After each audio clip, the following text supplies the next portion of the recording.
c'est Adrien, j'espère que vous allez bien. En tout cas, moi ça va super. Aujourd'hui, on se retrouve pour une nouvelle vidéo sur LCM 2021 pour la suite de la carrière de la saison 2 et du coup de la carrière avec Hassan en première take sur LCM 2021. Je viens de le répéter, aujourd'hui c'est la fin du tour de Romandie et le début du tour du Japon entre guillemets du Japan World Race.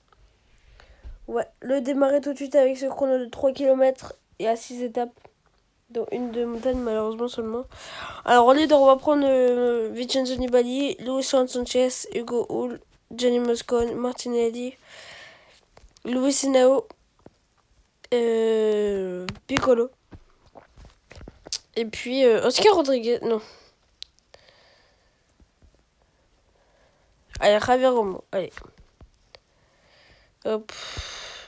On va le prolonger et c'est parfait.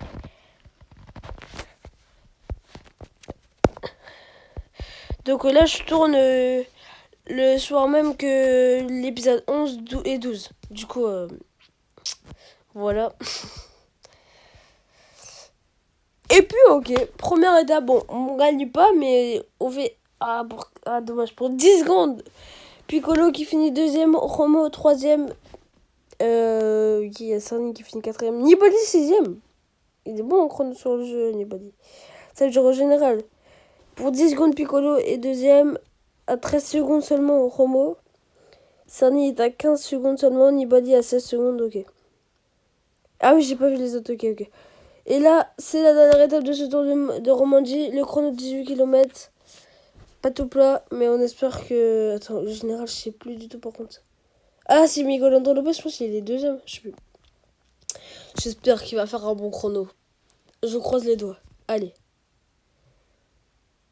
Sixième, Lutsenko, victoire de Remco Evenepoel devant Roglic et Van Aert. Au général, ça donne... Ah oui, il était quatrième. Ça va, il conforme sa quatrième place à 3 minutes 20 certes. Et c'est Julien Lafilippe qui remporte cette route de Romandie devant Jay Hindley pour 2 minutes 8. Vingegaard troisième à 2,36. Ok, très belle place hein, quand même de Lutsenko. Sixième, ouais c'est parfait. Hein. C'est parfait.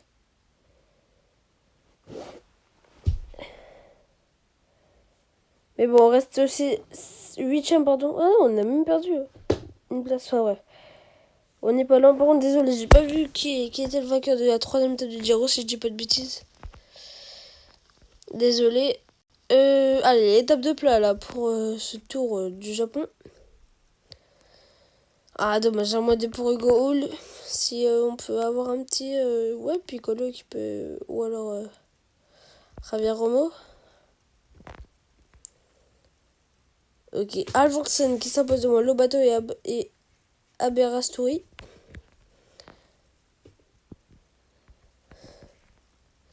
Allez, quatrième étape de ce Giro, c'est Jacobsen qui s'impose devant Sarah Kirk Andersen et Sam Bennett.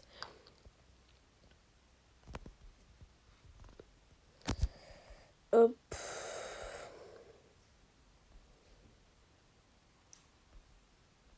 Allez, troisième étape de ce Tour du Japon, encore sur du plat. Enfin, parce que je dis malheureusement, parce qu'on n'a pas trop de cartes. Hein, enfin, on n'a pas de cartes même en sprint. Allez, Andrea Piccolo va essayer de rejouer avec lui. Oh, Martinelli, hein. Malheureusement, il a moins 1, mais il peut jouer. Ça, il a peut-être une carte au sprint, non. Victoire de Timothée Dupont devant Olar et puis Max Certi. Ok. Cinquième étape de ce Giro, remporté par Simon Yates devant André Amador et Aaron Bourou.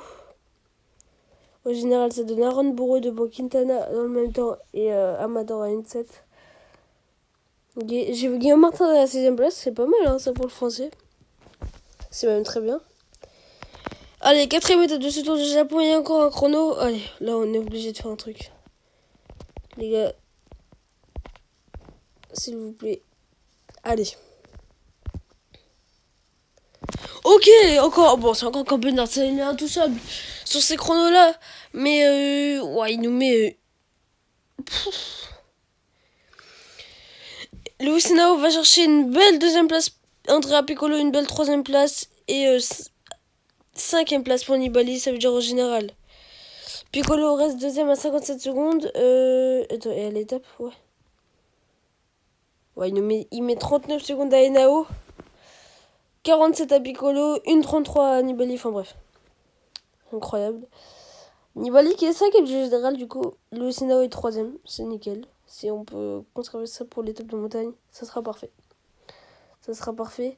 Allez, chrono de 40 km remporté sur cette 6ème étape du Giro. Remporté par Søren Kragh Andersen devant Denis. Ah, il met 46 secondes à Rohan Dennis et Oliveira. Ça veut dire c'est Simon Yates, le nouveau leader devant Amador et le doublé Ineos. Il met Amador à 33 secondes et Michel Kwiatkowski à 1,15. Ok.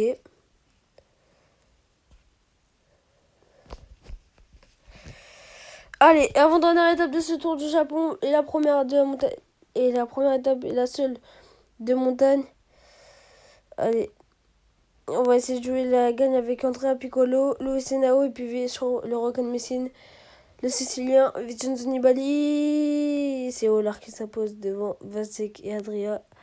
Ce qui donne au général. Ok, on reste de 2ème, 3ème et 5ème. Ok, bon, je crois que ça va être conservé. Ok. Et attends, général, à l'étape. Ok, pas de soucis sur ce point. Du coup, on va encore aller chercher une belle perf au général. Renaud Sarada qui remporte la 7ème étape du Giro devant Sivakov et Søren Kragh Andersen. Meilleur grimpeur d'ailleurs. On va essayer de jouer la Norway Cup. Nous avec Astana. Ok, ça a été accepté. On va renouveler le personnel. Non, pas le camp d'entraînement. Faut que je gère aussi le camp d'entraînement, c'est sûr. C'est sûr qu'il faut que je gère aussi le camp d'entraînement.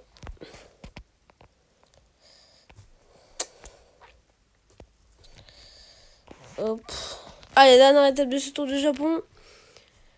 On va essayer de jouer avec le petit... Ouais, Piccolo. Andrea Piccolo. C'est Barbero qui s'impose devant Aberystwyth et Ollard. Du coup, au général, ça fait... Ok, victoire de compétence au général. Pour 57 secondes devant Andrea Piccolo et 1,35 devant Luis Henao. Adria va chercher une belle 4ème place à 1,43 et Nibali une belle 49, une 5ème place pendant à 1 minute 49. Ok. Allez, 8ème étape de ce Giro, remportée par Sam Bennett devant Søren Kragh Andersen et Magnus Cort Nielsen, pardon. Hop, nous on va commencer la Norway Cup si ils veulent bien. Ok, on va renouveler un personnel et un sponsor.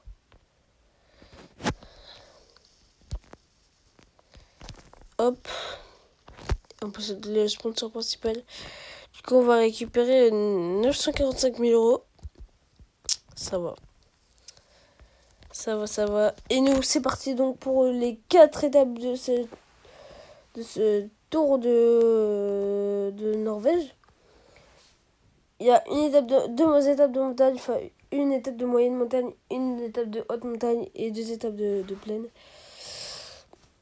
On va mettre Féliné qui a moins 4 malheureusement. Hugo Hull, ouais, on va pas mettre Féliné finalement. On va mettre Luchenko qui a un plus 3.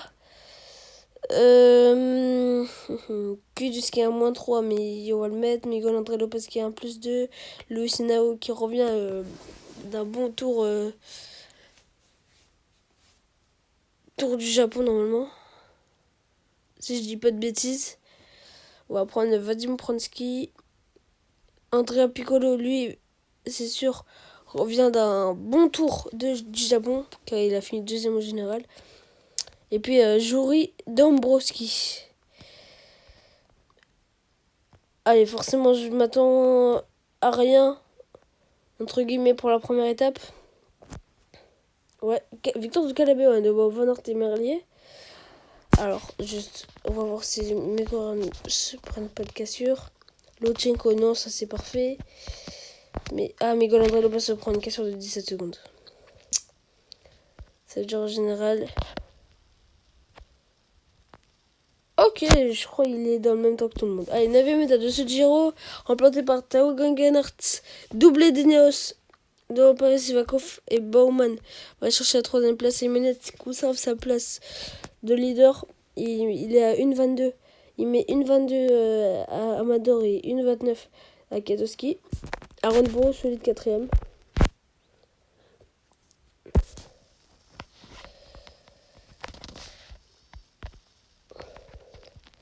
Allez, 2ème étape de ce Tour de Norvège. C'est la première étape de montagne et c'est déjà de la haute montagne. On va jouer la victoire avec Lutsenko et Miguel André Lopez, nos deux leaders forcément. Allez, 6ème place. À 1,57 malheureusement, victoire de Hindley devant Carapaz et Vingegaard. Tobias Foss, doublé de la Jumbo qui font 3 et 4. Va chercher la 4ème place Tobias Foss, c'est 5ème place pour Ben O'Connor. On finit 6ème, belle 6ème place avec Miguel André Lopez. À 1,57, ça veut dire qu'il est 9ème à 2 minutes 14 au général. Miguel André Lopez. Ok, allez. Victoire d'Arendsborough sur cette étape de haute montagne entre Rovetta et Bormio. 10ème étape du Giro devant Samuel et André Amador.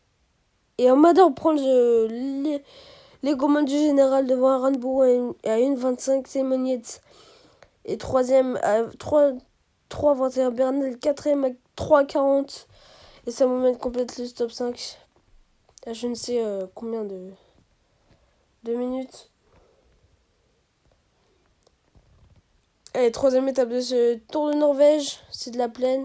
On va essayer de donner Lutsenko qui n'a pas de plus. Victor Dardemar devant Van Aert et Bagert. Allez, avant-dernière étape de ce Giro, c'est Moulbag qui s'impose devant Arendsborough et Bardet. Au général, ça fait donc belle 9ème place. Belle 7ème place du français Guillaume Martin au général. Et belle 9ème place au général du français Sivakov qui a pris la nationalité française. Depuis le début de l'année, normalement. On va demander une inscription au Tour de Suisse. J'espère qu'ils vont accepter. Oui, on pourra faire le Tour de Suisse. Mais non, mince. On pourra faire le Tour de Suisse, ce qui est bien. Ce qui est très très bien même. Et dernière étape de ce Tour de Norvège. Qui se fut compliqué, mais ça va encore. Allez, pas de plus ni de moins quand même pour Miguel André Lopez, mais un petit moins 1 pour Alexei Lutsenko, c'est pas grave. Allez, victoire de Tadej Pogacar devant Thomas Pidcock et Jay Hindley. Ayuso vient prendre la 4ème place et Evenepoel la 5ème. Nous, on va pas chercher le top 10, malheureusement. Ouais, au général, ça fait que Miguel André Lopez finit 9ème dans le même temps dommage que Vlasov à 3,59 et puis Lutsenko va chercher une... Ah, dommage, à 2 secondes... à quelques secondes, dans le même temps que Sharman et Simon Yates, Adam Yates, pardon, pour aller chercher un top 10, mais il va chercher un bon top 12, c'est pas grave, c'est bien. Allez, on va simuler la dernière étape de ce Giro, du chrono de 30 km entre Monza et Milano, forcément, remporté par Søren Kragh Andersen devant Stefan Bischegger et Rohan Dennis. Au général, ça fait que Arendsborough remporte le Giro, c'est inédit. Il met 4 minutes à Simon Yates, il met 5 minutes 30 à Bernal. 4 minutes. Il met. Waouh, c'est incroyable. Enfin bref, on va s'arrêter là pour ce 13ème épisode aujourd'hui de la carrière avec Astana sur LCM 2021. Si vous avez bien aimé, n'hésitez pas à liker, à vous abonner, à partager et à commenter. Ça m'a fait plaisir de tourner comme d'habitude pour vous. Prenez soin de vous, c'était Vadorem. Tchuss.